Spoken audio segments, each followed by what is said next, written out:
In this video, I'll show you how to install Data Loader in Salesforce step by step, so you can manage large data imports and exports with confidence. Data Loader is an official client application provided by Salesforce, commonly used for bulk inserts, updates, deletes, and exports using CSV files. To get started, open your browser and go directly to the official Salesforce setup area rather than random third-party links. From Setup, search for Data Loader and download the version that matches your operating system.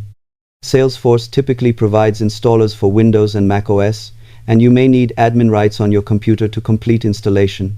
Once the file downloads, extract it if needed, and run the installer, following the prompts carefully. Allow any security confirmations if you trust the source and are on the official Salesforce domain. After installation, you can log in with your Salesforce credentials to begin working with data, ideally first in a sandbox environment to avoid production mistakes. Subscribe for more clear Salesforce tutorials.